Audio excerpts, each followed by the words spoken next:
వచ్చినప్పుడు నేను ఏం చేస్తాను అంటే ఏడ్ చేస్తాను అన్నమాట. ఓకే, వీలైతే సిచ్యువేషన్ పర్మిట్ చేస్తే అట్లా కంఫర్టబుల్ ఉంటే ఏడ్ చేసిన తర్వాత ప్లస్ అది దానికి అంటే క్లియర్ గా పాజిటివ్ అఫర్మేషన్స్ పక్కగా ఇస్తాం తర్వాత ఎందులో ఏడ్ చేసి అప్పుడు ఏడ్ వచ్చినప్పుడు ఆపలేము, ఏడ్ చేస్తాం దట్స్ ఓకే. ఓకే, బట్ అంటే ఏడ్చేటప్పుడు ఏం చేయాలి, ఇది నా మనసుతో ఉన్న బాధతో ఏడుస్తున్నామా లేకపోతే అనేది ఒకసారి చెక్ చేసుకోవాలి. మనసులో ఏదో ఒక బాధ ఉందా, ఆ బాధకు కారణం ఏంటి అని చూసుకోవాలి, అబ్జర్వ్ చేయాలి. క్లియర్ గా అబ్జర్వ్ చేయగలుగుతాం, అంత ఏం చేయలేమో అబ్జర్వ్ చేసుకోవాలి. ఎందుకంటే వీలైతే ఆత్మ లోపల ఆనందం ఉంది,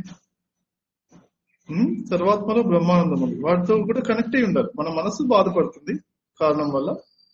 ఓకే, అలానే కారణం వల్ల బాధపడుతుంది, ఒకసారి కారణం లేకుండా బాధపడుతుంది. కారణం చెప్పదు, అవి అది ఫీల్ అవుతుంది, ఏదో మాట్లాడదు, మౌనంగా బాధపడుతుంది అప్పుడు.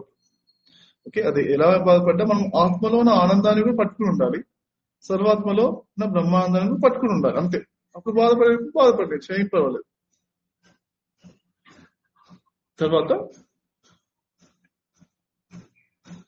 ఇంకా అయిపోయిన తర్వాత, బాధగా అయిపోయిన తర్వాత ఏమైనా కారణంతో బాధపడితే మాత్రం ఆ కారణం అనేది అజ్ఞానం వల్ల వచ్చిన కారణమే కాబట్టి ఏ కారణం వల్ల మనం బాధపడాల్సిన అవసరం లేదు. ఓకే, బ్రహ్మజ్ఞానంలో ఎప్పుడు బాధపడాలంట, అంతా పరబ్రహ్మ అంటే ఈ గాడ్ ఈస్ డివైన్ అన్నమాట. శివుడు మంగళదాయకుడు అంటారు అన్నమాట.